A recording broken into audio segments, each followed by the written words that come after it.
Welcome to the sixth episode of Ember in the Dark. Today we're going to be talking about what I like to call anchors. And what anchors are, or what I like to use the term for, is these emotional resonances that are typically holding us back in expanding our life, our reality, what we experience, our consciousness. There's good and bad associated with this. And the challenge with it is a lot of people want to avoid these things. However, I think right now it's very prevalent because it is being brought to the surface for us that are going through a little more of a challenging period to begin to explore and observe such that we can release them. Sounds like you. Keep listening. If you're watching, keep watching, and let's get into it.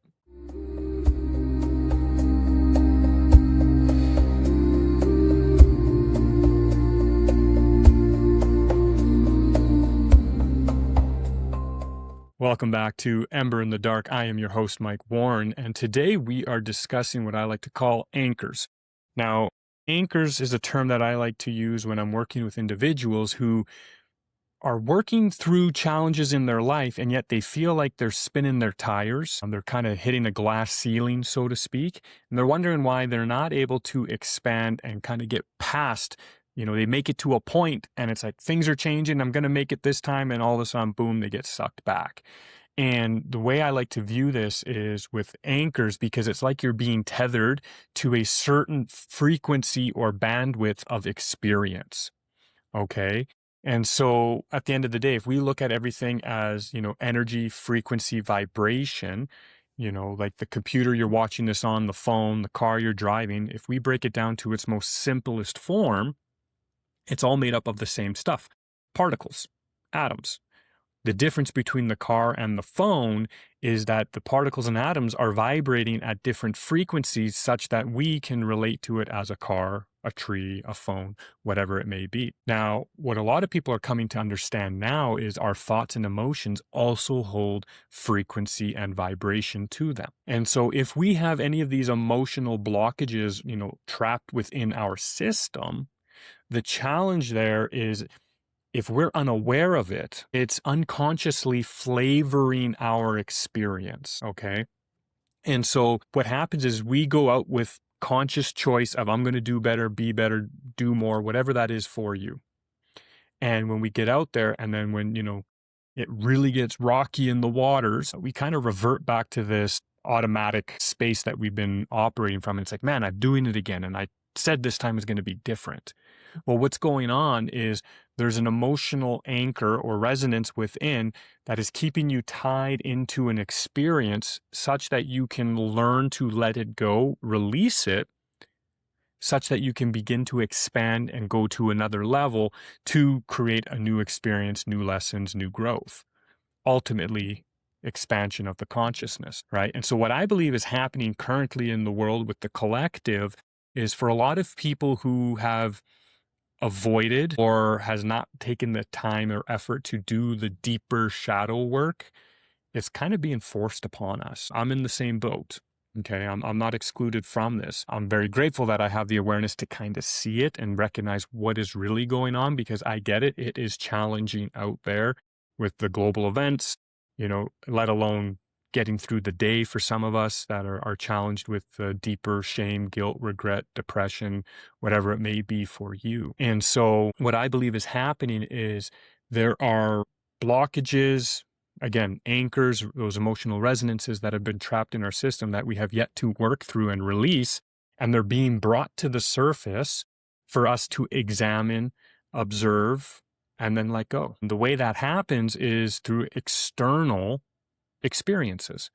And what that may look like, for example, and this is a very simple example, is something in traffic happens, you eat for work and you notice there's a lot of anger, and then you go into work and your boss does something or says something, gives you a workload, and you're even more angry, right? A lot of people will tend to point the finger at the external, being like, if my boss wasn't like this, if traffic wasn't like this, I wouldn't be so angry. However, the truth of the matter is there is some sort of anger within your system, and these events are coming to your doorstep to push the anger button within you to allow yourself to recognize what's really going on, and then you can begin to release it. However, if we're unaware of it, we tend to point the finger externally. And then we're forever stuck in this experience of being a victim to our external experiences that are dictating how we are choosing to feel or be. This process, and what I'm going to discuss here is with anchors, is allowing them to be released such that those events no longer trigger us. And we can then navigate through them with a lot more ease and grace. And so for those of you that are watching, I will be doing a diagram for you. And those of you that are listening, I'm going to explain it and break it down in a way such that you guys will be able to, really grasp and visualize what this looks like. Okay. So I want you to imagine that, in the water, right? We're in the ocean, and at the top of the ocean, we got the surface. There's a lot of light. The sun can, shine through and permeate the water. As we go down deeper into the ocean, obviously, it gets a little darker. Now, as I'm describing this, you'll notice in the back of your mind, keep in mind, of a musical scale. Okay, so with the musical scale, you have your bars, your levels. I'm not a musician. I don't know how to read music, so bear with me. However, you think of a musical scale, the notes infinitely go higher and infinitely go lower. Okay, and it's the same thing with energy and frequency. Same thing with light, sound, color. They're all the same thing, just at denser or less dense experiences of the same thing. Color and sound and light, all the same thing. Okay, and so I want you to visualize a musical scale and then place that in the ocean, underwater. Okay, now with this scale, each space between, the higher notes or the lower notes, that is considered a range of frequency. All right. And so what you're going to be experiencing in that space is relative to your frequency, what you are putting out, what your flavor, I like to call it, consciously or unconsciously. And typically it's the unconscious side of things that are flavoring our experience. Right. And so as we are attempting to swim to the surface, one thing is we have a anchor. Mind my poor drawings here. There's an anchor that is tethering us. And so we can swim down and there'll be slack in the rope, and we can swim up until that rope gets tight. Now, the challenge with that is we can only go so high as long as that rope is, there. And any space between the anchor and as tight as that rope can get, that's going to be our experience of life, other people, ourselves. And so if we have a challenge of self-worth, we don't feel we are worthy, we are only going to be attracted and attracting situation and events that reaffirm that experience. And so what needs to happen, let me back up, nothing needs to happen. You have an opportunity, if you so choose, to examine and go within and look at the self-worth, for example, such that you can learn to release it and let it go and realize that you are already worthy simply based on the fact that you exist. If we were not worthy, then why would universe, source, creation, God, whatever you want to label that as, if it's all-knowing, why would it spend time knowing that you're unworthy, spend time and energy creating you? It makes no sense, right? And so there's a paradox in that, such that we recognize, there's a crack in the belief that we can examine about our worthiness. And so we got to go back down and examine what that anchor is. A lot of the times these emotional resonances, this anchor here, is something that is related typically in our childhood. A lot of childhood trauma, a lot of childhood abuse, things like that. And it may not be something major event. Some of us had some really good upbringings. Mine wasn't too crazy comparative to others. I look at a lot of other people that have shared their stories with me, and I see that, mine wasn't too bad. There was challenges there. I'm not going to say it was perfect. And at the same time, I feel that a lot of people had a lot more challenging upbringings than myself. And yet I'm still working through this. And so these emotional resonances, they are flavoring our experience unconsciously. And so these bandwidths in here, This is your experiences of life. As you get closer to the surface, you have a higher experience of a more ethereal reality. The deeper you go, the more dense it is. This is just my perspective on this. You don't have to take this to the bank. This is just my personal experience and my personal perspective.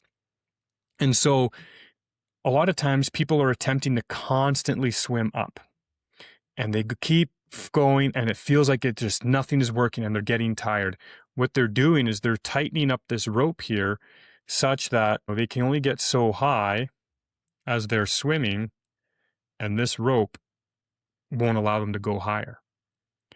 And so what needs to happen if you want to expand the consciousness, expand your experience and your reality and what you are experiencing outside of yourself, is we got to do the reverse.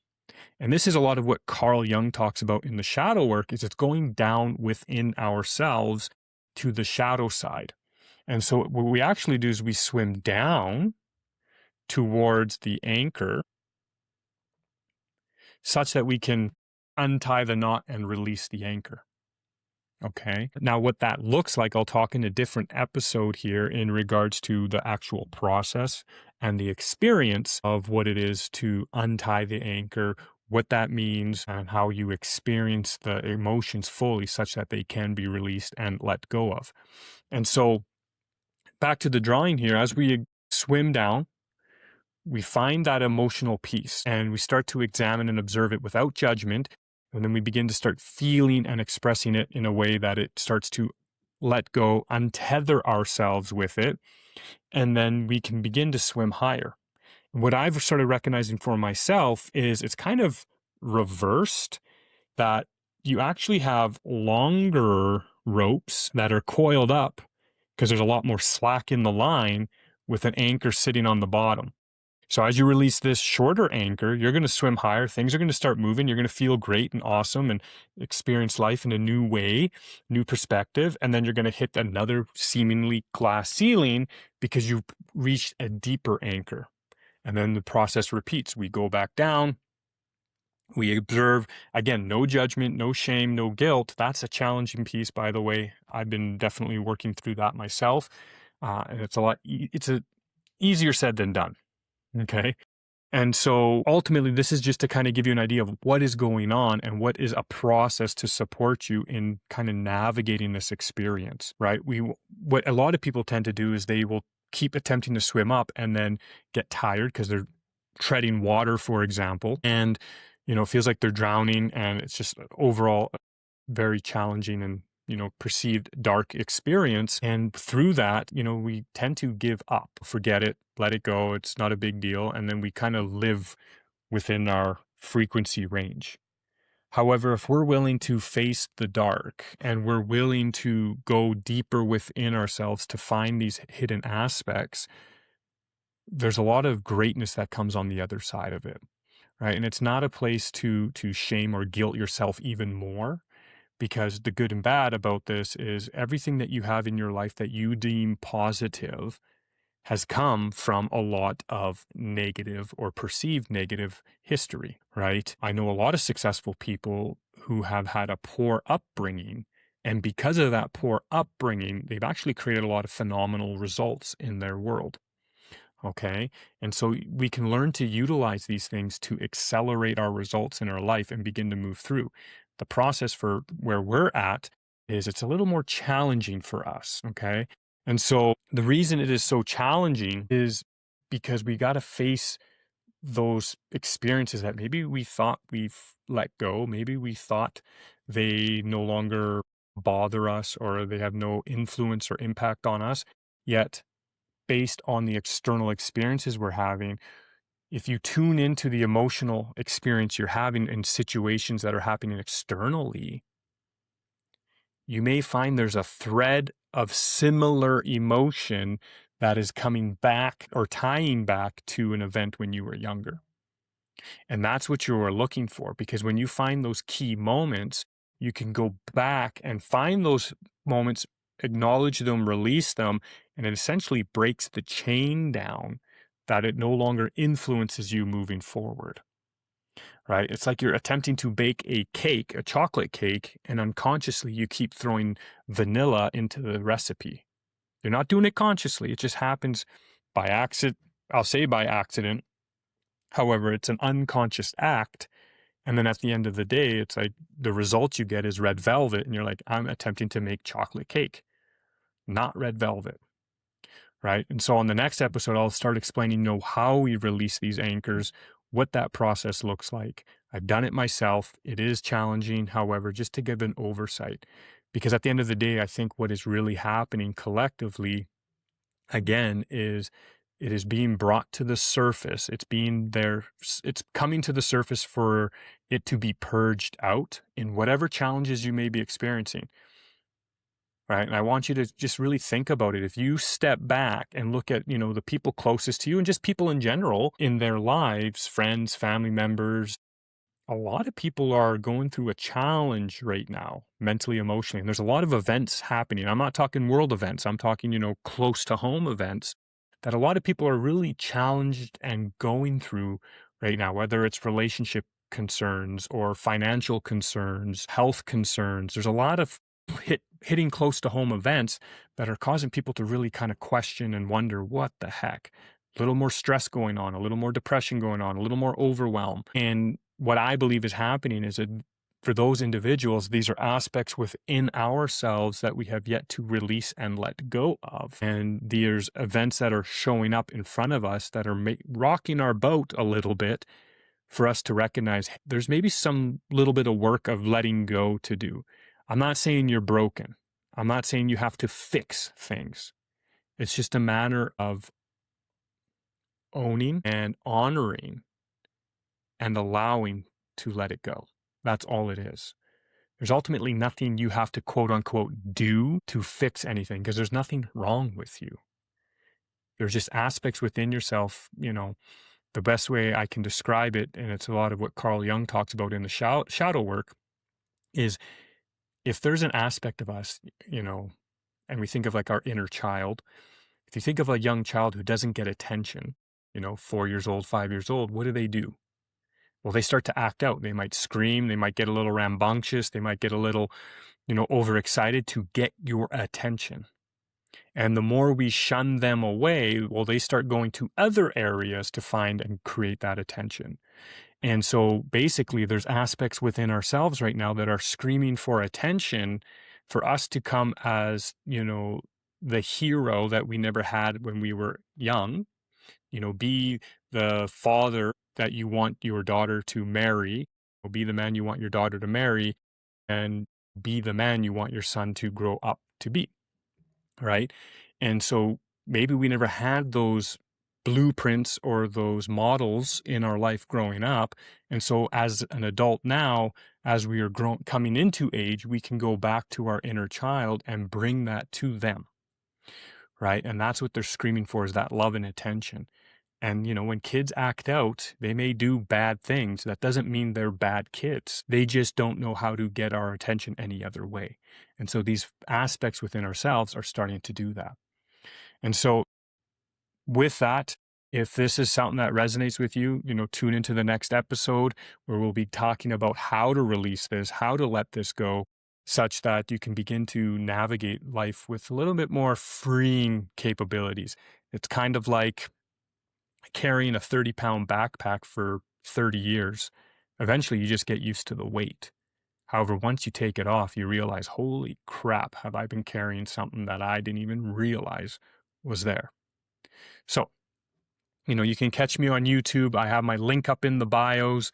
Feel free to tune into all the other episodes. You can find me on all your listening platforms, Spotify, Audible, what else? Apple Music, YouTube. Tune in. Again, link is in the bio.